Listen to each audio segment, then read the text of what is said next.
ప్రియదేవుని బిడ్డలారా, మరి ఈ రాత్రికాల సమయమందు మనం దేవుని లేఖన భాగంలోంచి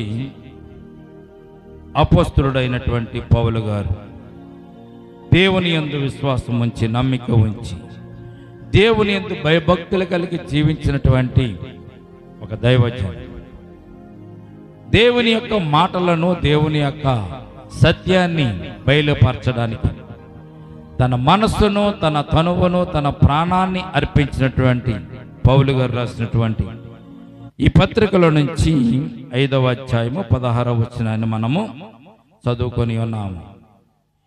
ఈ లేఖన భాగంలో చెప్పబడినటువంటి మాటను మనం జ్ఞాపకం చేసుకుంటే, ప్రతి విషయం ముందును కృతజ్ఞతాస్తుతులు చెల్లించుడి, ఇలాగు చేయుట యేసుక్రీస్తునందు మీ విషయంలో దేవుని యొక్క చిత్తము. చిత్తం అంటే దేవునికి ఇష్టము. ప్రపంచంలో భూమి మీద ఏదైనా దేవునికి ఇష్టమైనది ఉన్నదా అని మనం ఒకవేళ ప్రశ్న కనుక వేసుకుంటే, దేవునికి ఇష్టమైనది ఒక విషయం ఉందన్న సత్యం ఈ లేఖన భాగం మనకే తెలియచేయబడుతుంది. ఏంటి దేవునికి ఇష్టం? మనకి ఇష్టమైనది ఏంటంటే మంచి ఆహారం మనకి ఇష్టం, మంచి వస్త్రాలు మనకి ఇష్టం, మంచి పానీయం మనకి ఇష్టం, మంచిగా జీవించడం మనకి ఇష్టం, మంచి ఇల్లు ఉండడం మనకి ఇష్టం, మంచి బిడ్డలను కలిగి ఉండడం మనకి ఇష్టం. అలాగే చెప్పుకుంటూ వెళ్తే ఉదయం లేచిన మొదలుకుండా సాయంత్రం వరకు అబ్బా ఏ కష్టం లేకుండా, ఏ ఇబ్బంది లేకుండా నా జీవితం గడిస్తే చాలు అని మనకు కొన్ని ఇష్టాలు ఉంటాయి.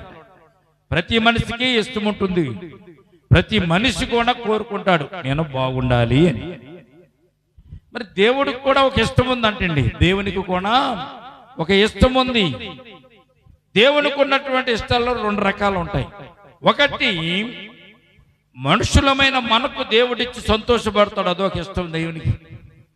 రెండవది, ఆయనను స్తుతించాలని, గణపరచాలని ఆయన కోరుకుంటూ ఉంటాడంట, అదొక ఇష్టం. ఈ రాత్రి దేవుని చిత్తంలో మనము దేవుని సన్నిధానంలో దేవునికి ఉన్నటువంటి ఇష్టాన్ని మనము కొద్ది విషయాలు జ్ఞాపకం చేసుకుందాం. మీకు అప్పుడప్పుడు అనిపిస్తూ ఉంటుంది, దేవునికి ఇష్టమైనది ఏదైనా ఇస్తే బాగుండును, మనకున్న కష్టాలు తీరిపోతాయి, మనకున్న ఇబ్బందులు తీరిపోతాయి, మనకున్నటువంటి వ్యాధులు పోతాయి, బాధలు పోతాయి, లోకంలో మనం సంతోషంగా ఉండవచ్చు అని మనం కోరుకుంటూ ఉంటాం కదా. అదే ఇష్టం దేవునికి ఏది ఉందో ఈ సమయం అంతా మనం జ్ఞాపకం చేసుకుందాం. ప్రియమైన బిడ్డలారా, దేవుని చిత్తం అంటే దేవునికి ఇష్టమని అర్థం. చిత్తం అంటే ఆయన కోరుకుంటున్నాడు, అది అంటే దానికి ఇష్టమని అర్థం. అంటే ఆ చిత్తాన్ని బైబిల్లో చాలా విషయాలు మనకు రాయబడి ఉంది కనుక ఈ రాత్రి శనివారపు ప్రార్థన కూడికలో కొద్ది మాటలు మనం జ్ఞాపకం చేసుకున్నాం. దేవునికి ఇష్టమైనది ఏంటంటే, మొట్టమొదటిగా దేవుని యొక్క మాట వినడం. దేవునికి స్తోత్రం కలుగునగాక. ఇశ్రాయేలు జనాంగంతో చెప్తాడు, నా మాట విని నేను చెప్పినట్టుగా మీరు నడుచుకుంటే ఈ లోకంలో మీరు సుఖంతోను, సంతోషంతోను, సమాధానంతో మీరు జీవిస్తారని ఇశ్రాయేలు జనాంగంతో దేవుడు చెప్పినట్టుగా పరిశుద్ధ గ్రంథంలో మనము చూడగలుగుతున్నాం. ప్రియమైన బిడ్డలారా, ఏది ఇష్టం దేవునికి? దేవుని యొక్క మాట వినడం దేవునికి ఇష్టం. రెండవది, దేవుని ఆజ్ఞలను, దేవుని కట్టడలను, దేవుని ధర్మశాస్త్రమును అనుసరించి నడుచుకోవడం దేవునికి ఇష్టం. అందుకే మొదటి కీర్తన 1వ వచనంలో, ఆయన 2వ వచనంలో రాయబడి ఉంటుంది ఏంటంటే, నా ధర్మశాస్త్రమునందు ఆనందించుచు దీవారాత్రము దానిని ధ్యానించువాడు ధన్యుడు. అంటే దేవునికి ఎంత ఇష్టం ఆయన వాక్యాన్ని చదవడం, ఆయన ధర్మశాస్త్రాన్ని అనుసరించడం, ధర్మశాస్త్రం ప్రకారం నడుచుకోవడం, ఆజ్ఞలను కట్టడలను విని ఊరకనే ఉండకుండా వాటిని పాటించడం దేవునికి ఇష్టం. మొట్టమొదటిది దేవుని మాట వినడం ఇష్టం. రెండవది దేవుని ఆజ్ఞలు అనుసరించడం దేవునికి ఇష్టం. మూడవది దేవుని మనస్సు ఎరిగి దేవుని చిత్తాన్ని నెరవేర్చడం దేవునికి ఇష్టమైన సత్యాన్ని పరిశుద్ధ గ్రంథం మనకు తెలియచేయబడుతుంది. దేవునికి స్తోత్రం కలుగునుగాక. యాకోబు రాసిన పత్రికలో 1వ అధ్యాయము 22వ వచనంలో ఒక మాట ఉంటుంది, మనం చదివి మనం ముందుకు వెళ్దామండి. యాకోబు రాసిన పత్రిక 1వ అధ్యాయము 22వ వచనం చూడడం ఒకసారి. 22వ వచనం మనం చూద్దామండి. మీరు వినువారు మాత్రమై ఉండి మిమ్మును మీరు మోసపుచ్చుకొనకుండా వాక్య ప్రకారము ప్రవర్తించువారే ఉండుడి అని బైబిల్ తెలియజేస్తుంది. దేవునికి ఏది ఇష్టం?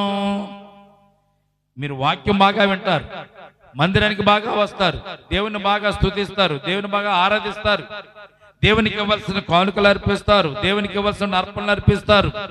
ఇవన్నీ సర్వసాధారణంగా మీరు జరిగిస్తూనే ఉంటారు. కనుక మీరు వినువారు మాత్రమై ఉండకుండా మిమ్ముని మీరు మోసపుచ్చుకొనకుండా వాక్యము ప్రకారము ప్రవర్తించువారై ఉండాలి అని బైబిల్ మనకి తెలియచేయబడుతుంది. ప్రియమైన బిడ్డలారా, అందుకే మత్తయి రాసిన సువార్త 13వ అధ్యాయము 19వ వచనం 20వ వచనంలో దేవుడు దీనికి సంబంధించినటువంటి ఒక వివరణ అయినటువంటి విషయాన్ని మనకి తెలియజేస్తున్నాడు. అది మనం చదువుతాం ఇప్పుడు.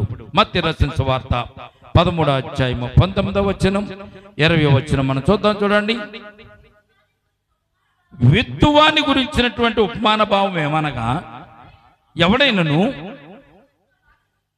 వాక్యము గురించినటువంటి మాట వినియు గ్రహింపక ఉండక దుష్టుడు వచ్చి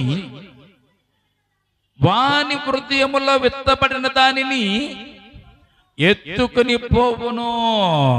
ఏం చేయాలి? వినువారు మాత్రమై ఉండక మిమ్మును మీరు మోసపుచ్చుకొనకుండా వాక్యము ప్రకారం ప్రవర్తించువారే ఉంటే వాక్యము మీలో ఉంటుంది, వాక్యము మీలో ప్రభావాన్ని చూపుతుంది, వాక్యము మీలో ఫలిస్తుంది.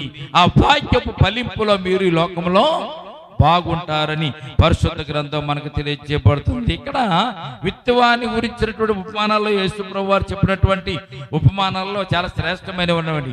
వినువారు కొంతమంది, విడిచిపెట్టేవారు కొంతమంది, విని విడిచిపెట్టకుండా నడుచుకుంటున్న వారికి ఐహిక విచారాలు వచ్చినప్పుడు అణిగిపోయేవారు కొంతమంది. ఆఖరిగా ఆ 4వ విత్తనం ఎక్కడ పడినది? మంచి నెలన పడినటువంటి విత్తనం. అది మొలిచి ఫలించి 20 దంతులు గాను, 30 దంతులు గాను, 60 దంతులు, 100 అంతలు గాను అది ఫలించి అభివృద్ధి పొందినట్లుగా పరిశుద్ధ గ్రంథంలో మనం చూస్తున్నాం. దానికి దేవుడు ఇచ్చినటువంటి శబ్దం మాట ఏంటో తెలుసండి? దానికి ఫలితం ఏంటో తెలుసా? విని దానిని గ్రహించి దాని ద్వారా నడుచుకునే వారు ఫలింపబడతారని పరిశుద్ధ గ్రంథం మనకు తెలియజేయబడుతుంది. దేవునికి స్తోత్రం కలుగునగాక. ఎవడైనా వాక్యము వినివాడై ఉండి దాని ప్రకారం ప్రవర్తింపని వాడైతే వాడు అద్దములో తన సహజ ముఖమును చూసుకొను మనుష్యుని పోలి ఉన్నాడు అని బైబిల్ అక్కడ తెలియజేస్తుంది. ప్రియమైన బిడ్డలారా, ఏమని రాయబడింది అక్కడ? చదవండి. ఎవడైనను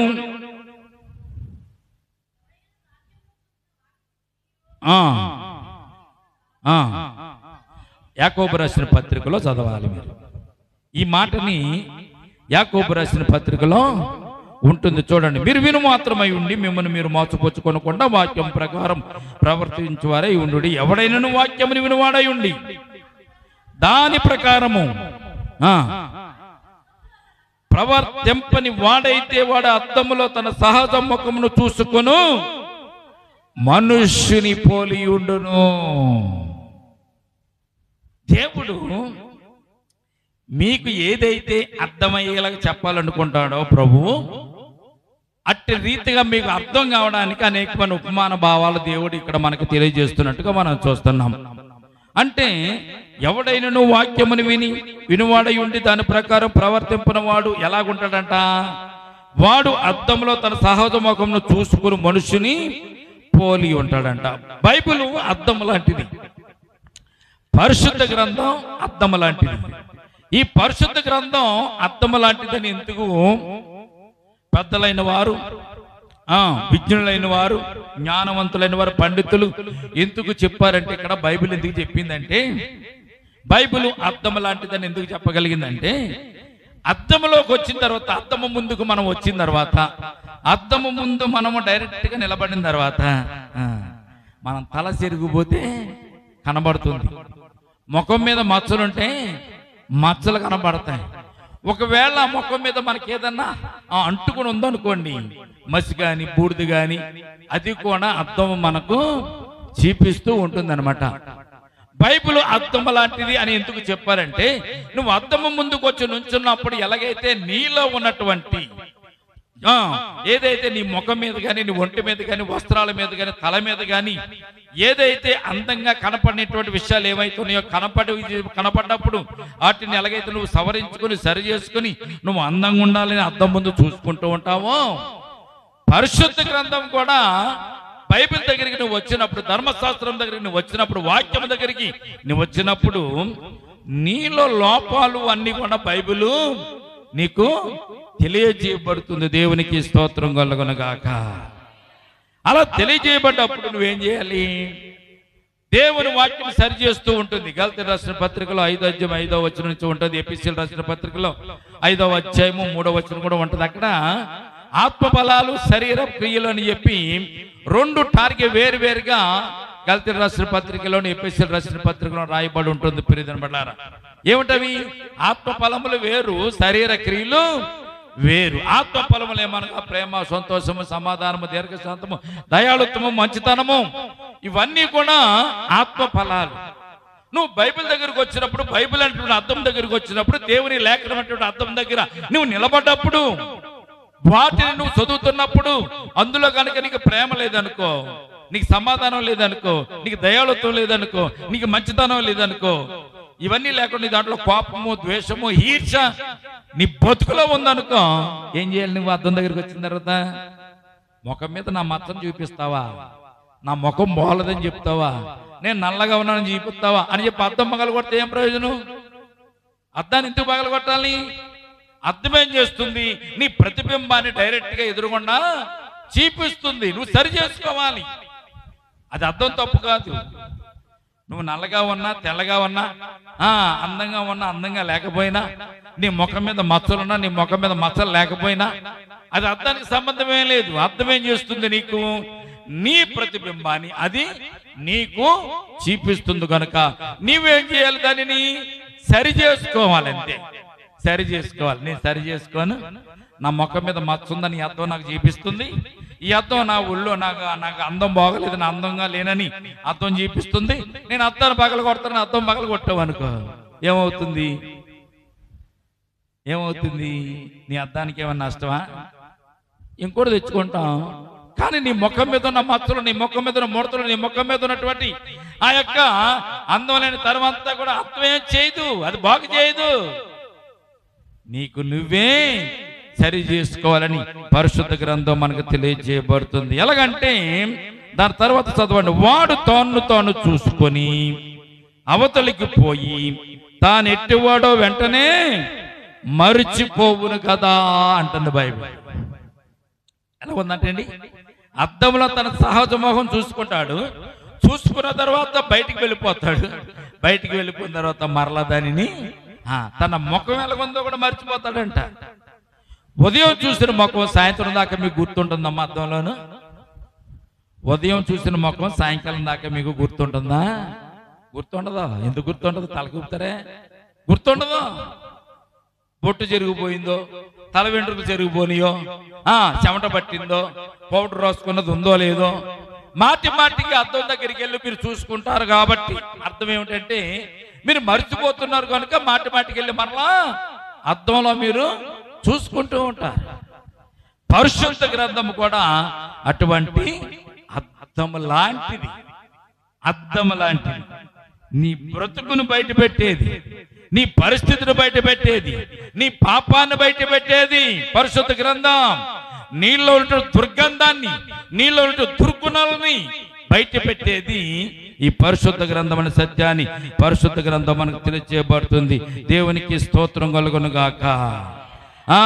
అందుకే ఉదాహరణకు మొదటి యోహాను రాసిన పత్రిక 3వ అధ్యాయము 4వ వచనం మనం చూసినట్లయితే, యోహాను రాసినటువంటి మొదటి పత్రికలో నుంచి 3వ అధ్యాయం 4వ వచనం ఒకసారి మనం జ్ఞాపకం చేసుకుందాం. ప్రియమైన బిడ్డలారా, పాపము చే ప్రతివాడు ఏంటండి? ఆజ్ఞాతిక్రమము. పాపం చేయు ప్రతివాడు ఆజ్ఞను అతిక్రమించును, ఆజ్ఞాతిక్రమమే పాపము అని బైబిల్ మనకి తెలియచేయబడుతుంది. ప్రియమైనవారా, ఏంటంటే అది నీవు దేవుని మాట విననప్పుడు, దేవుని ఆజ్ఞను అనుసరించకుండా దేవుని ఆజ్ఞను పొంగులోకి తొక్కేసినప్పుడు. ఎందుకు ఈ మాట అంటున్నానంటే, బాప్తిస్మం తీసుకున్న తర్వాత దేవుని సన్నిధానం మనం ప్రమాణం చేస్తాం. బాప్తిస్మం నువ్వు తీసుకున్నావంటే దేవునితో పాటు నువ్వు ఒట్టు పెట్టినట్టే. ఏ ఒట్టు పెట్టావు? ప్రభువా, ఇక నుంచి నేను లోకంతో తిరగను, నేను లోకంలో ఉండను, లోకం జోలికి వెళ్ళను, లోకంలో ఉన్నటువంటి ఏది కూడా నాకు అవసరం లేదు ప్రభువా, నేను నీతోనే ఉంటాను, నీతోనే నడుస్తాను, నేను పరలోక రాజ్యంలో నీ వద్దకు చేరడానికి నేను ప్రయాణం చేస్తాను. కష్టం వచ్చినా, ఇబ్బంది వచ్చినా, నష్టం వచ్చినా, ఇరుకొచ్చినా, ఏదొచ్చినా, ప్రాణం మీదకి వచ్చినా, తల తెగి కింద పడేటువంటి సందర్భం వచ్చినా నిన్ను నేను విడిచిపెట్టను ప్రభు అని ప్రమాణం చేస్తాం బాప్తిస్మం రోజున. ఏమనంట?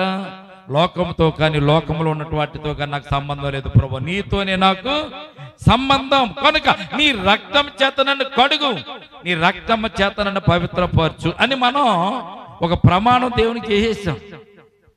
చేసిన తర్వాత నువ్వు లోకంలో తిరుగుతున్నావు అనుకో, నీ నోటి వెంబడి రానటువంటి బూతులు వస్తున్నాయి అనుకో, నీ నోటి వెంబడి అసహ్యమైనటువంటి మాటలు వస్తున్నాయి అనుకో, నీ నోటిలో నుంచి ఎదుటి వారిని నొప్పించేటటువంటి మాటలు వస్తున్నాయి అనుకో, ఏమన్నాలి అప్పుడు?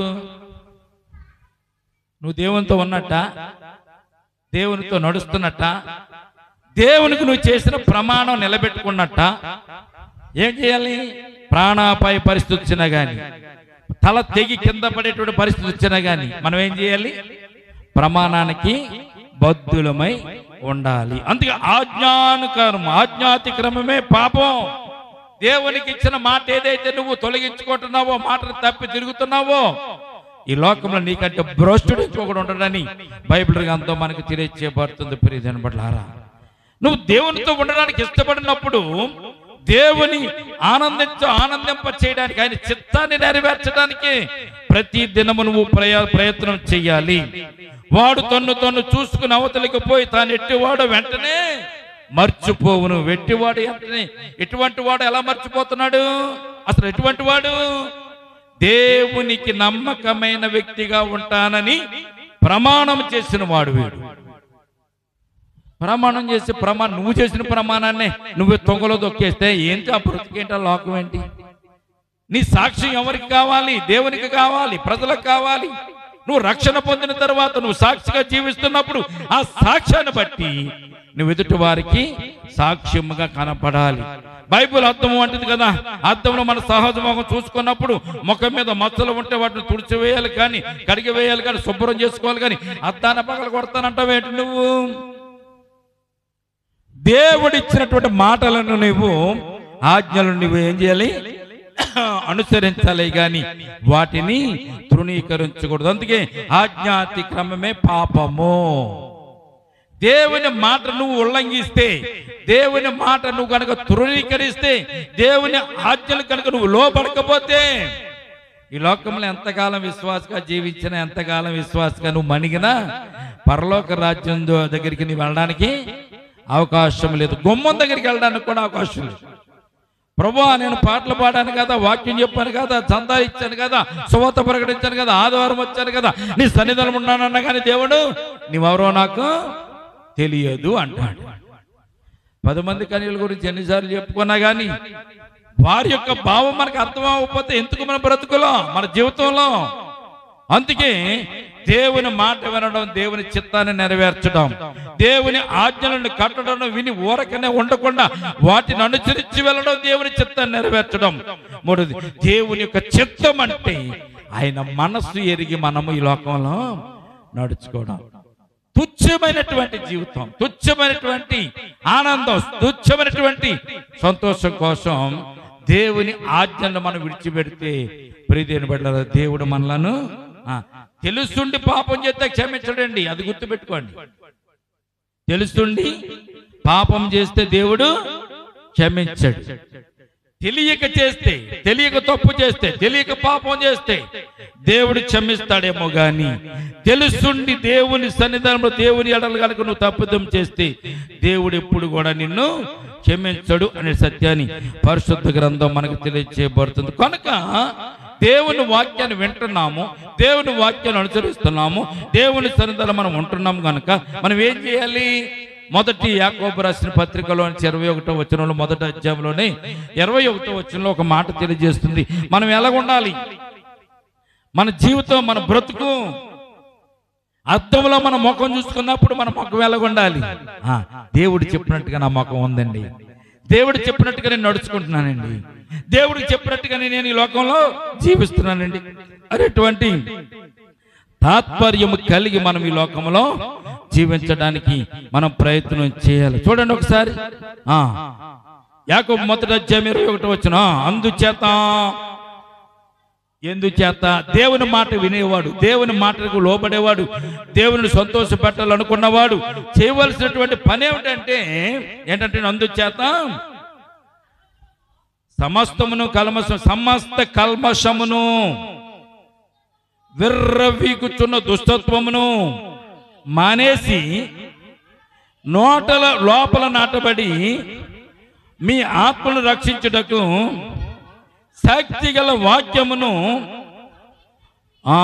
సాత్వికముతో మీరు అంగీకరించాలంట. నువ్వు దేవుని బిడ్డవైతే, దేవునితో నడవడానికి నువ్వు ఇష్టపడినట్లయితే, నేను దేవునితో ఉంటానండి, దేవునితో పరలోక రాజ్యంలో ఉంటానండి, ఆయన కుడి పార్శ్వమున నేను కూడా కూర్చుంటానండి, నాకు కూడా ఆయన ఒక సింహాసనాన్ని ఏర్పాటు చేస్తాడు, నాకు కూడా కిరీటాన్ని ఆయన ఉంచాడు, నిన్న చేసినటువంటి విశ్వాసపు జీవితాన్ని బట్టి, నేను పరిగెత్తిన పరుగు పందమును బట్టి, నేను ఈ లోకంలో విశ్వాసంగా ప్రకటించినటువంటి సాక్ష్యాన్ని బట్టి నేను కూడా యేసు ప్రభు దగ్గర కూర్చుంటాను అని నువ్వు అనుకుంటే నువ్వేం చేయాలంటే మొట్టమొదటిగా అందుచేత సమస్త కల్మషమును, ఏంటంటే ఇది కల్మషం ఎక్కడుందంట? అది యేసు ప్రభు వారిని ఒక రోజున పరిచయులు శాస్త్రులు ఒక మాట అంటారు, ఏమండి మీకు శిష్యులు పంటసేలబడి వెళ్తుంటే మీ శిష్యులు చేతులు కడుక్కోకుండా భోజనం చేస్తున్నారేంటి? చేతులు కడుక్కోకుండా వారు భోజనం చేస్తున్నారు, ఇదేం ఆచారం అని అడిగారు యేసు ప్రభు వారిని. అప్పుడు యేసు ప్రభు వారు ఏమన్నారు తెలుసా? మనుష్య నోటికి వెళ్ళేది మనుషుని అపవిత్రపరచదు, మనుషుల నోట్లోకి వెళ్ళేది మనుషులను అపవిత్రపరచదు, కానీ మనుష్య నోటిలో నుంచి బయటకు వచ్చేది, హృదయంలో నుంచి బయటకు వచ్చేది మనిషిని అపవిత్రపరుస్తుందని యేసు ప్రభు వారు అక్కడ చెప్తారు. దేవునికి స్తోత్రం కలుగునుగాక. దీనికి అర్థం ఏంటంటే, నువ్వేదో తింటావు, నీకేమో అపకారం కానీ నీ హృదయాన్ని పాడు చేసేది కానీ ఉండదు, ఏదన్నా తినవచ్చు, తిన్న తర్వాత అది బహిర్భూమికి వెళ్ళిపోతుంది కానీ నిన్నేమి అది పాడు చేయదు. కానీ హృదయంలో నుంచి వచ్చే మాటలు ఉంటాయి, మాటలు కానీ, బూతులు కానీ, తిట్లు కానీ, ఆలోచనలు కానీ, ఇవన్నీ అంట మనిషిని పాడు చేస్తుందంట. ఎలా పాడు చేస్తా అంటే ఎటువంటి అంట అవి? అందుచేత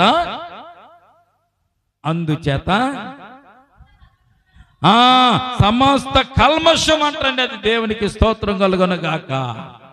నీ జీవితంలో, నా జీవితంలో దేవుని మాట వెనకపోతే, దేవుని మాటకు తలవక్కకపోతే, దేవుని వాక్యాన్ని పక్కన పెట్టి నీ ఇష్టాసరంగా గొంతులేస్తే, దేవుని వాక్యాన్ని పక్కన పెట్టి, దేవుణ్ణి పక్కన పెట్టి ఉండవా కంచేపు అక్కడ ఉండు, నేను మాట్లాడేసి వచ్చేస్తాను, నేను నువ్వు అక్కడ ఉండు కంచేపు అని దేవుని కనుక నువ్వు పక్కన పెట్టావనుకో, నీ హృదయంలో ఉండే, నీ మనసులో ఉండే ఏంటంటే అయ్యి కల్మషము అన్నాడు బైబిల్ గ్రంథంలో. ఏంటంటే అది కల్మషం అంట. రెండవది విర్రవీగుచున్న దుష్టత్వము. చాలా దారుణమైనటువంటి మాట. ఎందుకు రాళ్ళకి విర్రవీగుతా? వాళ్ళగా ఎందుకు రాళ్ళకి విరుగుతా? ఏముందని విర్రవీగుతున్నా? ఏముంది నీకు? పడిపోతా విర్రవీగవంటే, గర్వించవంటే పడిపోతాం అంటాం. చూసారు చాలా మంది. మనం యేసు ప్రభు వారిని కనుక పక్కన పెడితే, దేవుని వాక్యాన్ని పక్కన పెడితే, ప్రార్థన జీవితాన్ని పక్కన పెడితే, ఈ లోకంలో నీ సంతోషం కోసం, సమాధానం కోసం ఒకవేళ నువ్వు విర్రవీగవనుకోండి, దేవుడే ఏదో రకంగా నీ జీవితంలో దేవుడి కష్టాలనైనా చూపిస్తాడు. మానవుని జీవితంలో దేవునికి ఇష్టం కాని పనులు చేస్తే, దేవుని చిత్తం కాని పనులు చేస్తే, ఆయనను సంతోషపెట్టేటువంటి పనులు కాకుండా ఆయన దుఃఖపెట్టే పనులు కనుక చేస్తే దేవుడు కూడా దుఃఖపడతాడండి. అందుకే దేవుని వాక్యం ఉంది. ఆది కాండంలో మనం చూస్తాం ఏంటంటే మానవుల హృదయం కేవలం ఎల్లప్పుడూ చెడ్డవి, నరులను చేస్తున్నందుకు దేవుడు సంతాపము పొందేను అని బైబిల్ రాయబడింది. దేవుడు కూడా దుఃఖపడతాడు. ఎందుకు దుఃఖపడతాడండి? ఆయనకు డబ్బు లేక, ధనం లేక, ఆస్తుపాస్తులు లేక, నువ్వు పెడితే తినలేక, నువ్వు పెట్టడానికి ఏమీ లేక, నువ్వు పెట్టకపోతే ఆకలేసి కదా ఆయన దుఃఖపడేది. నిన్ను చేస్తున్నందుకు, నిన్ను సృష్టించినందుకు, నిన్ను తన పోలికలో తన స్వరూపముందైనా సృష్టించి లోకములైనా నిన్ను నిలబెట్టినందుకైనా సంతాపం పొందుతున్నాడండి, బాధపడుతున్నాడంటండి, సిగ్గుపడుతున్నాడంటండి. ప్రియజనబడ్డారా, ఎందుకు ఈ బతుకులు మనం అని దేవుడు మనకి ఇచ్చిన జీవితం శ్రేష్టమైన జీవితం, ఆశ్చర్యమైన జీవితం, ఆ జీవితాన్ని జీవించడం మానేసి దేవునితో పాటు ఉండడం మానేసి మన జీవితాలు ఏం చేస్తున్నాం అంటే సమస్త కలవశాన్ని ఒంటి నిండా నింపేసుకుంటున్నాం, హృదయం నిండా నింపేసుకుంటున్నాం. ఇంకోటి ఏంటంటే ఒళ్ళంతా గర్వమే, విర్రవీగుతనమే, విర్రవీగుచున్న దుష్టత్వము. ఈ రోజున బైబిల్ అర్థం లాంటిదంటే కొన్నిసార్లు నాకు అర్థం అవ్వలేదు. అర్థం లాంటిదంటే అర్థం ఏం చేస్తుంది? నా మొఖం నాకు చూపిస్తుంది. ఏముంది అందులోను? మచ్చలు కూడా చూపిస్తుంది. ఎత్తుపళ్ళు కూడా నమ్మే అర్థం దగ్గరకు వచ్చింది అనుకోండి, ఏమనుకుంటుంది? అందరి పళ్ళు సమానంగా ఉన్నాయి, నా పళ్ళుని ఎత్తుగా చూపిస్తుంది అర్థం. ఈ అర్థం మంచిది కాదు అంటావా? ఏమ్మా, మిల్లకొన్నోళ్ళు అర్థం దగ్గరకు వచ్చారనుకోండి, అదేంటి అందరి కళ్ళు బాగున్నాయి, అందరు బాగానే చూపిస్తుంది, నా కొన దగ్గరకు వచ్చేసరికి మిల్లకొన చూపిస్తుంది ఇది అనుకుంటారా? అర్థము ఉన్నది ఉన్నట్టుగా చూపిస్తుంది. దాన్ని నువ్వేం చేసుకోవాలి? ఓహో, నా అందం ఎలాగుందా, నా బ్రతుకు ఎలాగుందా, నా పరిస్థితి ఎలాగుందా, కనుక నేను దీనిని సరి చేసుకోవాలనుకోవాలి. కానీ అర్థానికి పడి మనం ఏం చేయకూడదని ఏడవకూడదు.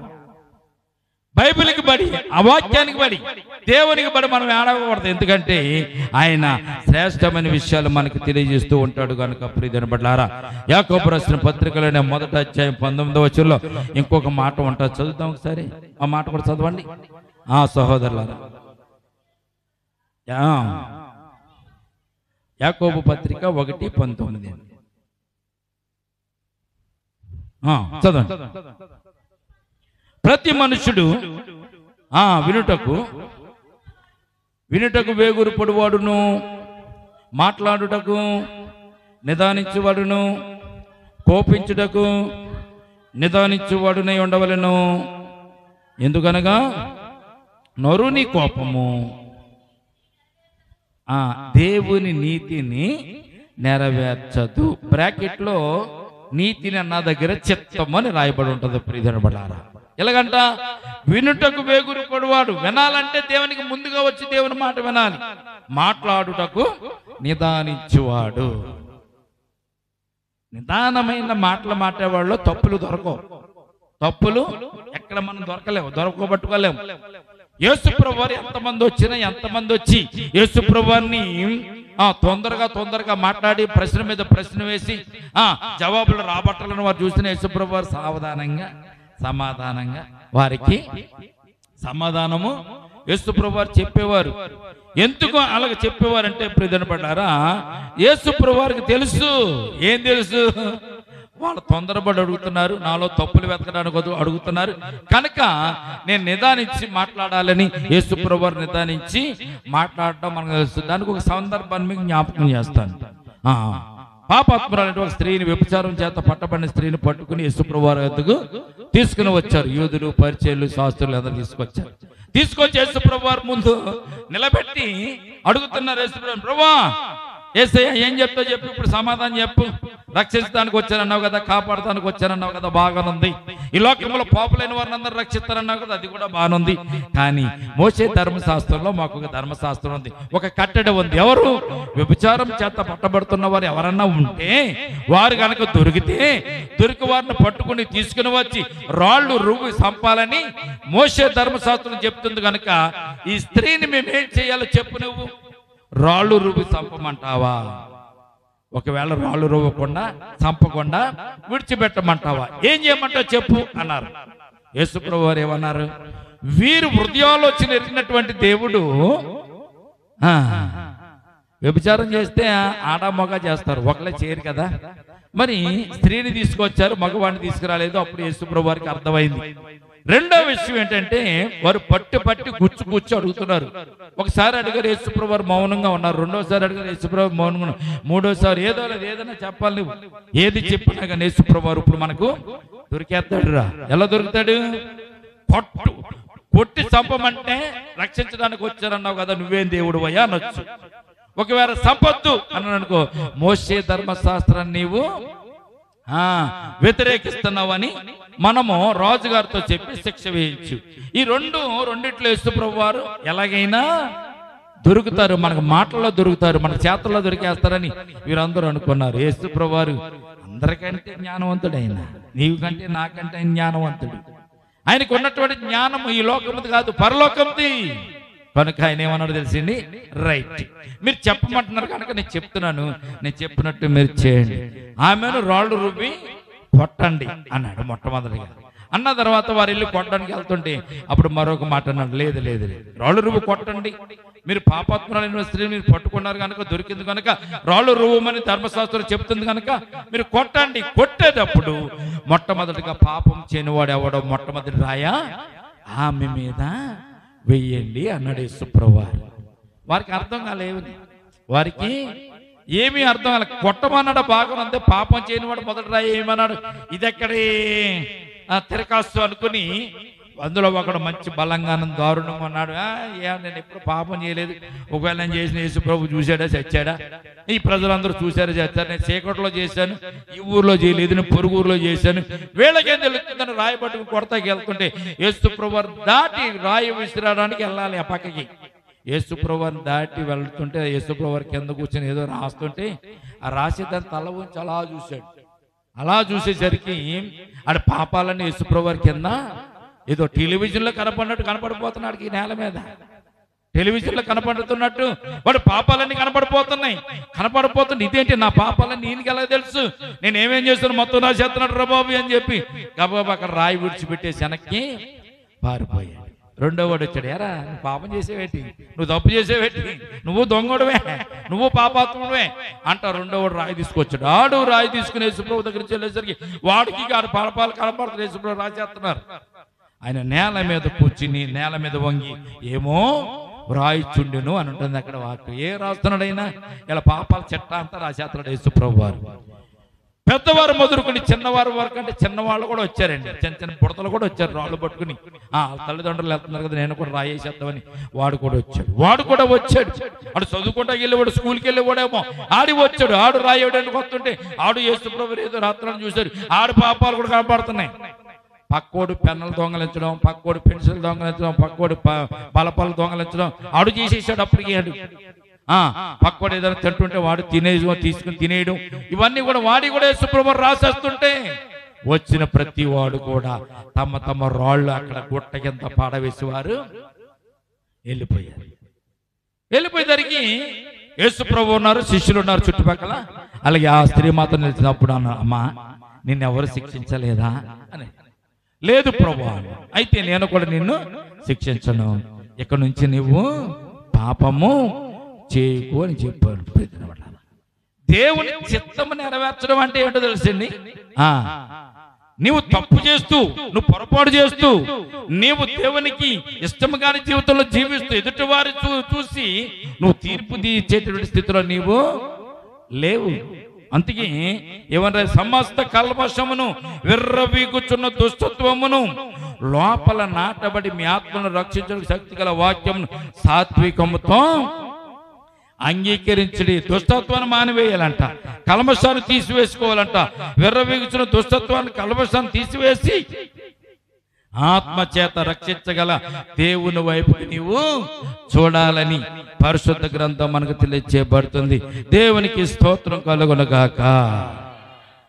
దేవునికి ఇష్టమైన జీవితం జీవించడం పెద్ద కష్టమే కాదండి. మనం కష్టం అనుకుంటాం, మనము కష్టమని అనుకుంటాం. దేవునికి ఇష్టమైన జీవితం జీవించడం కష్టమే కాదు, చాలా సులువుగా ఉంటుంది. నేను చెప్పినట్టుగా చేస్తే మీరు ఏం చేయాలని అడగండి.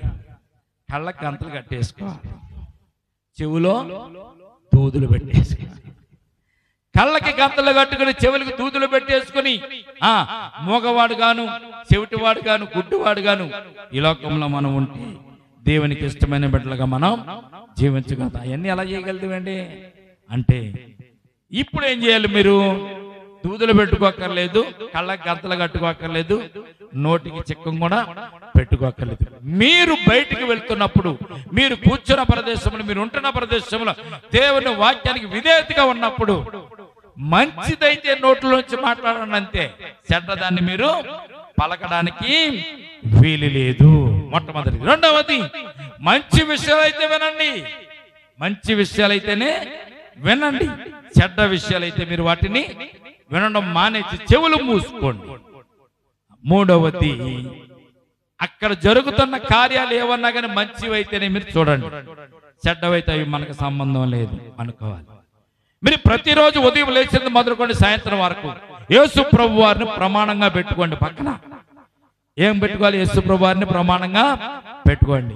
యేసయ్య నాతో వస్తున్నాడు అని అనుకోవాలి. మీరు ఏమనుకోవాలి? యేసయ్య నాతో వస్తున్నాడు అనుకోవాలి. పోలీస్ అయిన మనకు కూడా వస్తున్నాడు అనుకోండి, మనం ఏం చేస్తాం? చాలా జాగ్రత్తగా, చాలా మాటలో కానీ, సూపులో కానీ, తలంపులో కానీ, చేయాడిచ్చే విషయంలో కానీ ఎంత మనం భద్రంగా ఉంటాం? ఉండవా? అలాగే మీరు దేవుని చిత్తాన్ని నెరవేర్చే వారిగా ఉండాలి అని మీరు కోరుకుంటే, యేసు ప్రభు వారు నాతో పాటు వస్తున్నారు అని మీరు అనుకుని బయటికి వెళ్ళినా, ఇంట్లో కూర్చున్నా, టీవీ దగ్గర కూర్చున్నా, సెల్ ఫోన్ దగ్గర కూర్చున్నా, ఎవరితోనా మాట్లాడుతున్నా, ఎవరితో సంభాషిస్తున్నా, ఏదైనా పని చేస్తున్నా, యేసు ప్రభు వారు నాతోనే ఉన్నారు అని గనక మీరు అనుకోగలిగితే, మీ జీవితంలో ఎటువంటి పొరపాటు, ఎటువంటి తప్పిదం, ఎటువంటి అపరాధం, ఎటువంటి ఆధ్యాత్మికమం మీరు చేరని సత్యాన్ని పరిశుద్ధ గ్రంథం తెలియజేయబడుతుంది. దేవునికి స్తోత్రం కలుగును గాక. అంతకంటే ప్రమాణం ఏముంటుందండి? అంతకంటే ప్రమాణం ఏముంటుంది మనకి? మన జీవితాల్లో బాగుండి, మన శ్రేయస్కరమైన జీవితం జీవిస్తూ, ఆనందకరమైన జీవితం జీవిస్తూ, ఈ లోకంలో సుఖ సంతోషాలతో జీవిస్తూ యేసు ప్రభు వారు కుడి ప్రక్కన మనం కూడా కూర్చునేటువంటి భాగ్యము దేవుడు మనకి ఇస్తే అంతకంటే భాగ్యం ఏముంది? ఈ పోట్లన్నీ కూడా అందుకే కదండి అమ్మా, ఈ పోట్లన్నీ అందుకేగా.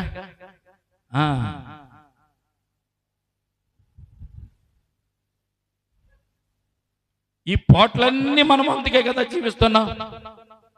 ఇంత కష్టపడి లోకముతో కలవకుండా, లోకులతో కలవకుండా, పాపం చేయకుండా, అపరాధాలు చేయకుండా, కంటికి కనిపెట్టే దుష్టత్వాన్ని మానివేసి, మన నోటి పూతులు రాకుండా మన జీవితాలను మనం బాగు చేసుకుంటూ, నలుగురు మనం దేవుని బిడ్డలు రాని మనల్ని ఏళన చేస్తున్నా, ఏళనకు తట్టుకుని జీవించడానికి కారణం ఏమిటంటే పరలోక రాజ్యంలో దేవునితో పాటు మనము ఉండాలని కోరిక. అంతేగా మరి దానికి మనం పాటుపడాలి. కానీ ఈ లోకంలో దేవుడి చేత విసర్జించబడ్డానికి మీరెవరో నాకు తెలియదు అని యేసు ప్రభు వారు చెప్తే మనం అక్కడ దుఃఖించడం కాదండి, అక్కడ దుఃఖించడానికి వీలు లేదు. అందుకే ధనవంతుడు భూమి మీద ఉన్నంత సేపు కూడా దేవుని మాట వినలేదు. ఎక్కడున్నాడు? నరకంలోకి వెళ్ళిపోయిన తర్వాత నరకంలో యాతన పడుతుండగా, లాజరేమో అబ్రాహాము కుడి పార్శ్వంలో కూర్చుండగా, ధనవంతుడేమో నరకంలో యాతన పడుతూ, అప్పుడు తల ఎత్తి పైకి చూసి, తండ్రివైన అబ్రహామా, లాజరు వేలుకొన నీటిలో ముంచిన నాలుక మీద ఏమన్నైనా ఒక్క చుక్క నీటి పొట్టు నాకు వస్తే నా తాపము చల్లారుతుందని చెప్తున్నాడు. అప్పుడు అబ్రహాము ఇక్కడ వాళ్ళు అక్కడ రావడానికి, అక్కడ వాళ్ళు ఇక్కడ రావడానికి కుదరదని ఆయన అన్నాడు. అయితే చిన్న పని చేయమను, ఎవరన్నా చచ్చిపోయిన వాళ్ళు వెళ్ళి సాక్ష్యం చెప్తే వారు, నా అన్నలు ఇంకా 5 ఉన్నారు, వాళ్ళు మారుతారు, వారు రక్షణ పొందుతారు, కనుక చనిపోయిన వారిని ఎవరిని పంపించు, లాజరును పంపించు అంటాడు. అప్పుడే అబ్రహాము అంటాడు, లేదు లేదు లేదు, భూమి మీద చాలా మంది దైవ దాసులు ఉన్నారు, దేవుని దాసులు ఉన్నారు, సువార్త ప్రకటించేవన్నారు, రక్షణ సువార్తను ప్రకటించిన అనేక మంది నేను ఏర్పాటు చేశాను.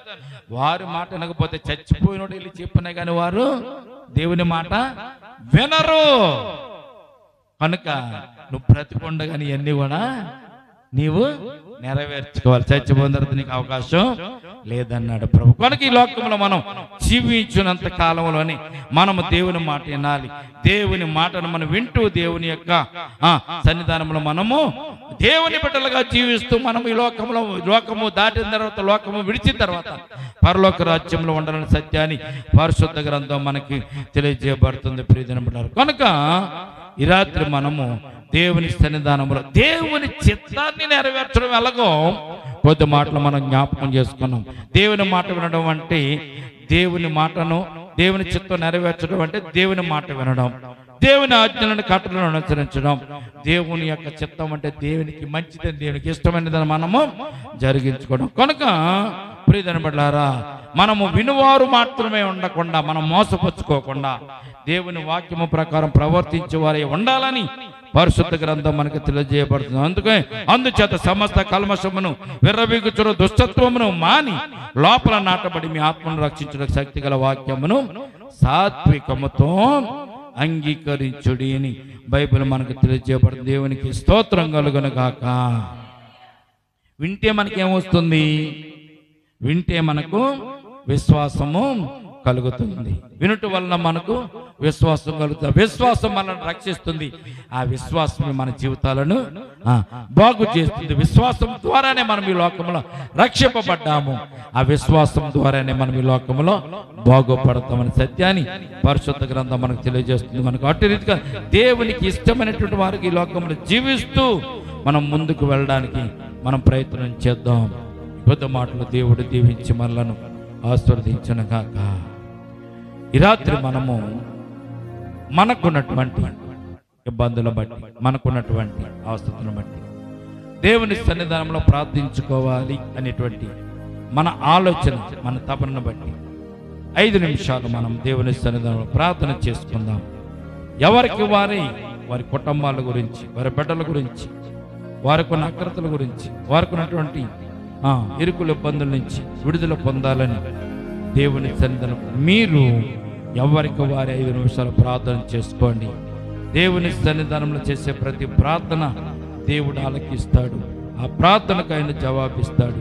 5 నిమిషాలు మనము ప్రార్థన చేసుకుందాం. ప్రేమల తండ్రి, కృపల దేవందనమునైనా ఇంతవరకునైనా కూడుకులో ఉండి మాతో ఉండి మాతో మాట్లాడిన మా తండ్రి, మీకే స్తుతి స్తోత్రాలు. అల్పులమునైనా భాగ్యులము తండ్రి, మీరే ఎన్నుకున్నారు, మీరే ఏర్పాటు చేసుకున్నారు తండ్రి.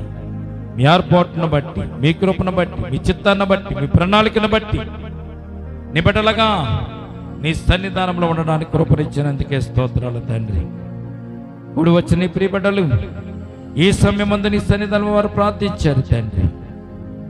వారికి ఉన్న అక్కరతలు బట్టి, వారికి కొన్ని ఇరుకులను బట్టి, వారికి కొన్ని ఇబ్బందులు బట్టి, కుటుంబాల్లో కానీ, సంసారాల్లో కానీ, ఉద్యోగులను కానీ, వ్యాపారంలో కానీ, బిడ్డల ఎడలు కానీ, దేవా లోకుల ఎడలు కానీ, లోకముల ఎడలు కానీ, వారికి ఉన్నటువంటి సమస్త అక్రతలు బట్టి ఈ సమయం మీ సన్నిధానంలో వారు ప్రార్థించారు తండ్రి. వారి మనవులు మీరు ఆలకించినందుకు స్తోత్రాలు. వారి ప్రార్థన ఆలకించినందుకు స్తోత్రాలు. వారు ప్రార్థన మీరు విన్నందుకు స్తోత్రాలు తండ్రి. ఈ సమయం కూడి వచ్చిన సంఘాన్ని, సంఘ పట్ల మీరు జ్ఞాపకం చేసుకోండి. వారి జీవితంలో అద్భుత కార్యాలు జరిగించండి, ఆశ్చర్య కార్యాలు జరిగించండి. నీ చిత్తాన్ని నెరవేర్చేవారిగా, నీ ఆజ్ఞలను నెరవేర్చేవారిగా, నీతో నడిచేవారిగా, నీలో సంతోషించేవారిగా నీ బిడ్డలని రాత్రికాల సమయం మీరే జ్ఞాపకం చేసుకోమని, నీ బిడ్డలు మీరే ఆదరించమని, మీ దక్షిణాస్తము చాచి, గాయపడిన హస్తము చాచి, మీ సిలువ రక్తాన్ని ప్రోక్షించి సిలువ శక్తితో నింపమని ఈ సమయం మేము ప్రార్థిస్తున్నాం తండ్రి. నీ బిడ్డల జీవితాల్లో ప్రభు సంతోషాన్ని, ఆనందాన్ని దయచేయండి. వారి కొన్ని ఇరుకుల నుంచి, ఇబ్బందుల నుంచి వారు తప్పించండి. వారి జీవితాల్లో ప్రభునైనా రక్షణ సువార్తను ప్రభు నిండుగా మెండుగా మీరైనా ప్రభు నింపండి తండ్రి.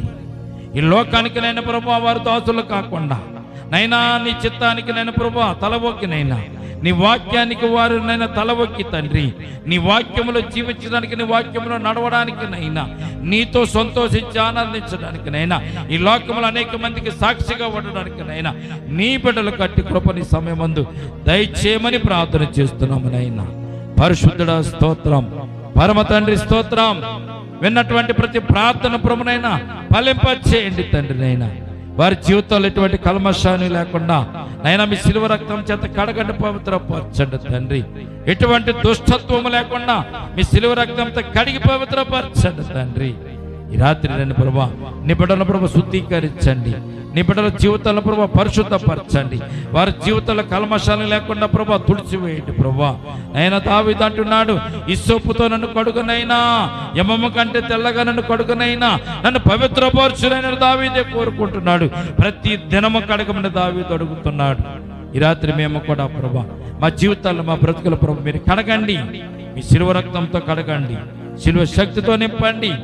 నైనా రేపటి దినమున ప్రభువా మా జీవితాల్లో ప్రభునైనా నైనా అద్దములాగా నైనా ప్రభువా గుండులాగా కృప చూపించండి. నీ వాక్యమని అద్దములో ప్రభువా మా సహజ ముఖం మేము చూసుకున్నప్పుడు తండ్రి నీవే మాలో కనపడాలి తండ్రి. నైనా అద్దంలో మా ముఖం కాదు నైనా కనపడవలసింది, నీ ముఖమే కనపడాలి, నీ స్వరూపమే కనపడాలి.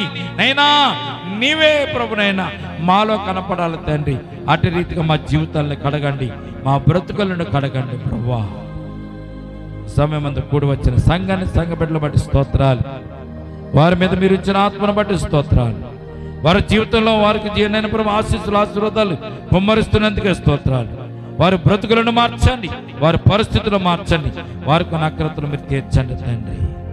ఈ సమయం ముందునైనా ప్రార్థించిన ప్రతి ఒక్క బిడ్డను జ్ఞాపకం చేసుకోండి, వారి కుటుంబాలను జ్ఞాపకం చేసుకోండి, వారికి ఇచ్చిన బిడ్డలను జ్ఞాపకం చేసుకోండి, వారి ఉద్యోగాలు వ్యాపారాలు చేతి పనులు కూడా జ్ఞాపకం చేసుకోండి. వారు ఫలించాలి, అభివృద్ధి పొందాలి. అట్టి కృప ఈ సమయం నీ బిడ్డలుగా దయచేయండి తండ్రి.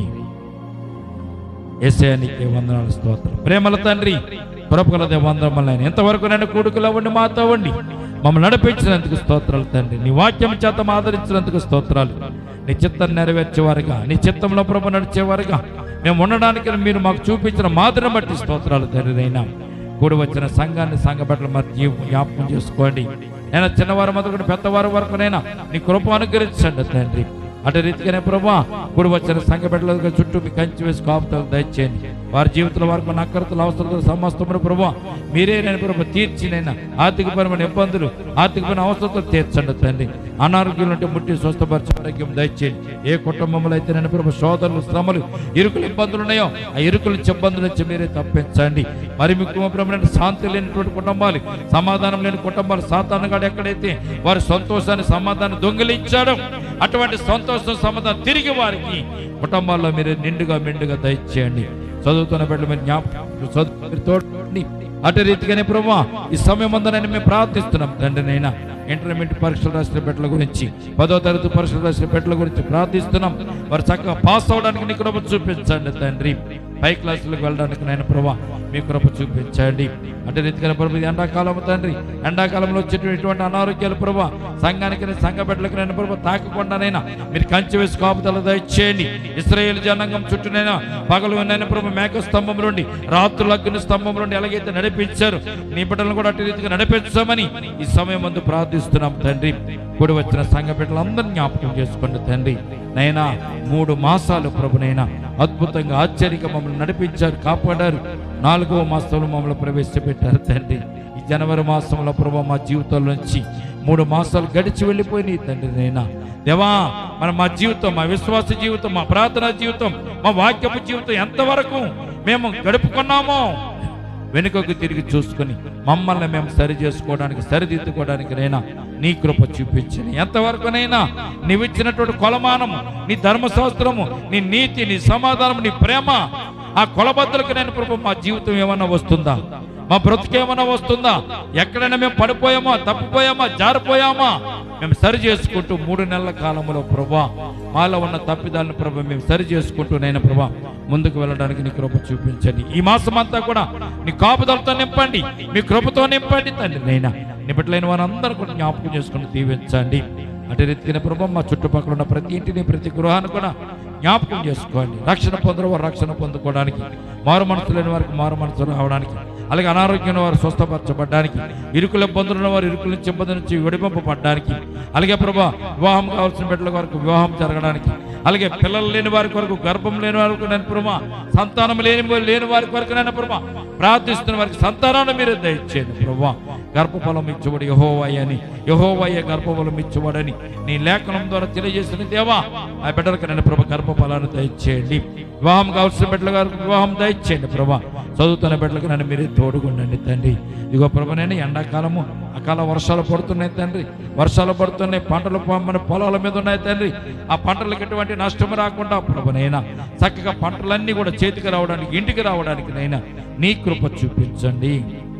అలాగే తండ్రి, లోకంలో ఎంతో అశాంతులు నేను ప్రభువా, నైనా సంఘ విద్రోహ శక్తులు ప్రభునైనా, లోకంలో సమాధానం లేదనైనా నేను ప్రభు, ఈ లోకంలో సమాధానం కోల్పోతున్నారు. అందరూ కూడా ప్రభునైనా సమాధానం, మా దేశానికి సమాధానం దయచేయండి, మా పట్టణానికి సమాధానం దయచేయండి, మా గ్రామానికి సమాధానం దయచేయండి. అందరూ కూడా సమానత్వంతో జీవించడానికి, అందరూ ఒకరు అన్నదమ్ములుగా జీవించడానికి నైనా నీ కృప చూపించండి. ఈ రాత్రి సంఘాన్ని, సంఘ బిడ్డలు మీ చేతులకు అప్పగించుకొని చూడగా, నీ బిడ్డలు ఇంటికి వెళ్ళి చూడగా నీ సన్నిధాన పాత్రలతో నింపండి.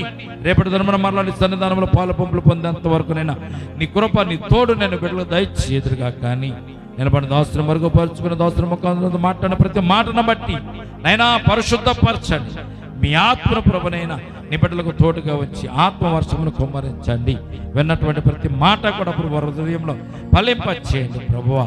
నీ పరిశుద్ధ గ్రంథమనే అర్థంలో ప్రభు వారి సహజ ముఖాన్ని చూసుకుంటూ, వారు సరి చేసుకుంటూ, సరిదిద్దుకుంటూ నీలో నిందారీతులుగా ఉండడానికి, నీ ఆశీర్వాదాలు పొందుకోవడానికి నైనా నీ కృప చూపించుదురుగా. కానీ చేసిన ప్రార్థన బట్టి స్తోత్రాలు చెల్లించుకుంటూ నజరేయుడైన యేసుక్రీస్తు అతి పరిశుద్ధ నామమున ప్రార్థించి మిక్కిలి వినయముతో బ్రతిమలాడి వేడుకొనుచున్నాము తండ్రి, ఆమేన్.